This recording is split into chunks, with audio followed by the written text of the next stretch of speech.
Hi and welcome back. Today I'm going to talk to you about what I read in March, which includes some Jane Austen, books from the library that I haven't been able to return yet because the library is closed, but it was a really good reading month. Let's start with the Jane Austen books because that was really my goal, was to read as much of Jane Austen as I could this month.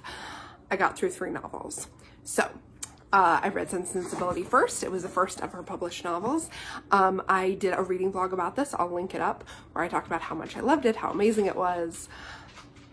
It was delightful. After reading it, I watched the BBC Sense and Sensibility. I got about halfway through and I was like, nah, it seemed almost exactly like the book. I didn't really need a word for word retelling. And then I watched the video, also from the library, with Emma Thompson and Kate Winslet and Hugh Grant. Absolutely delightful. I watched it at my mom's house while she was feeling sick and I was taking care of her. It's just like the perfect movie to watch when you basically have no focus and everything's felt horrible. It just feels wonderful. Then it was time for Pride and Prejudice, which I actually did not read this copy. I listened to it on the LibriVox podcast. So LibriVox takes books that are in the public domain and has audio narrators read it and puts out the podcast for free. So this one came out years and years ago. I think it's version 4 that I listened to, and I just listened to it over the course of the entire month while I was running errands in the car. It was really the perfect thing to listen to as the world kind of fell apart and quarantine started and everything closed and the news was scary. Pride and Prejudice was like the only podcast I wanted to listen to. I didn't want to listen to any more news, any more people podcasting from their houses like I am. I just want to listen to Pride and Prejudice, and it did not disappoint. Again, this was probably the 3rd or 4th time I've read it, and it was just like so wonderful. And then I started on Northanger Abbey. So as I record this, I don't know what happened to this, by the way. I think it came like that or something. I am currently on page 158. There's about 225 pages in here, so I'm more than halfway through. They just went to Northanger Abbey. She's just having her first several nights there. This is very different. It was Jane Austen's first finished work, but it wasn't published until after her death.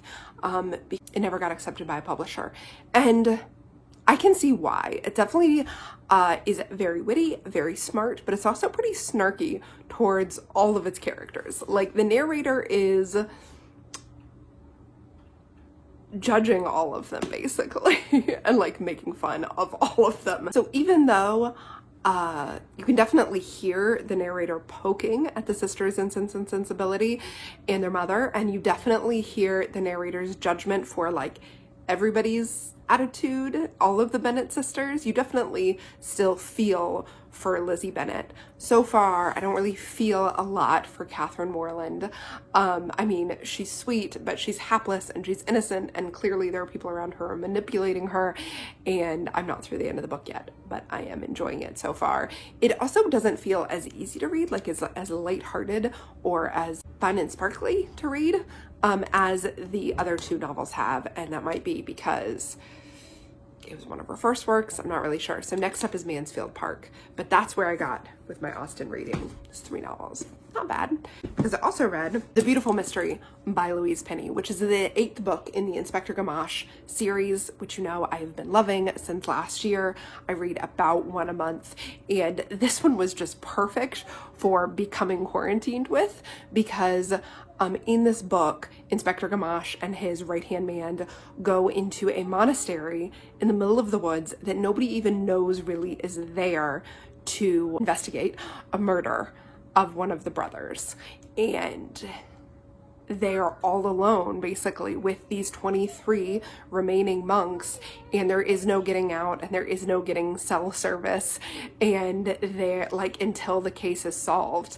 And the people that he is interviewing have a completely different kind of society because they live set apart, all alone, with no interaction with the outside world, and under a code of silence, which means not that you're silent all the time, but you are very careful about when you choose to speak. And It was just like, because it's so comforting, because I know the pace of it, because I know the characters already, it's kind of the perfect thing to read when I felt like too anxious and was doing too much scrolling to read anything else. And even Jane Austen was a little hard to read when you don't have a lot of focus and when you want to keep picking up your phone. This was just the perfect thing, kept me into it. It was the first book I finished after kind of all the news broke and it became clear about how serious the spread of coronavirus is here in the States. This was the first book I was able to finish. I was already halfway through it when I picked it back up. Thank goodness I got it from the library maybe a week before the library closed. So it was sitting on my shelf and I was like, you know what, of all the books I'm supposed to be reading, that's a book I want to read right now. So I will feel fondly for this book forever because it fulfilled the need I had for a book right then. Last book I finished this month was Queenie by Candice Carty-Williams, and oh man, this was not what I expected. So I knew it would be good. I knew it would be like a slightly more literary fiction Bridget Jones, because I'd heard it compared to Bridget Jones meets Americana, and both of those are just not great comparisons because yes, she initially starts out like with a heartbreak and trying to figure out what's going on with her and her boyfriend, and then she makes a lot of bad decisions regarding men, and she has a diary in which she makes some resolutions for herself, things she's going to change, like in Bridget Jones. She is not as hapless as Bridget Jones, and her life is not as kind of privileged and easy, and she is dealing with her aunt and some stuff from her childhood, and you're about 150 pages in and you're like having some idea about why she's making bad decisions, and a little bit of stuff from her childhood is mentioned, like her fear and her anxiety, and like she doesn't trust certain kinds of people, and then you realize why, and it unfolds what her childhood trauma was and the intensity of it after things go beyond just her making bad decisions with men into some real, like a mental health crisis. And I don't think this is giving anything away, even though this is deeper in the book. That's really what the book is about people don't just make bad decisions like because they're just like being reckless. Sometimes it's because there's something that they need to deal with that's much deeper and that is coming out in bigger and deeper ways if they're not taking the first warning signs of it. And that is what goes on in this book, is that like first her friends just think she's being kind of off and she's making bad decisions, and she's like, I'm gonna just make resolutions and everything will be better. When in fact what she needs to do is like deal with some deep-seated stuff, some deep trust issues, some deep pain, some trauma. And the book is so honest about that and is so realistic, and the portrayal of it is just like, I've experienced a depression very similar to the one Queenie goes through, not for the same reasons at all, but it hit me in so many of the same ways. She describes the physical symptoms. She doesn't know it's depression, but she describes the physical symptoms and the emotional symptoms and the way she feels about her life. And I was like, oh my gosh, this is depression, girl. Go to a therapist. This is depression. I can tell you this is depression. But of course she's dealing with cultural reasons why going to a therapist and getting help for mental health issues is like not acceptable to her Jamaican grandparents. And she's just feeling like their lives have been harder. She needs to deal with it. There's also the regular experience of racism that colors everything in her life, and that just is another weight pushing down on her all of the time to deal with all of that honestly, and for it not to be a difficult book to read. There was no point where I was like, whoa, this is too heavy, I need to put this down. It was easy and fun, but not, that doesn't mean not serious and important and honest and true. So go read Queenie by Candice Carty-Williams. It's real good. After libraries close, keep independent bookstores alive. So if you're gonna order books, please go to your indie bookstore's website. They are probably still shipping even if they're closed.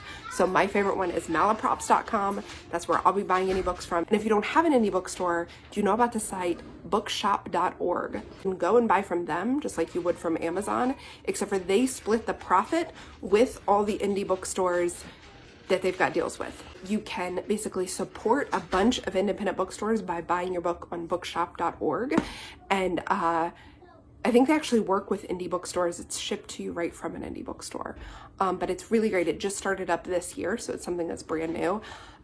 I'm gonna create an account there and share my affiliate link below. So I will get a tiny percentage of your sale, and an independent bookstore will get a big percentage of your sale. So if you have an independent bookstore, support them by shopping through their online shop if they have one. If you don't, go to bookshop.org and use that.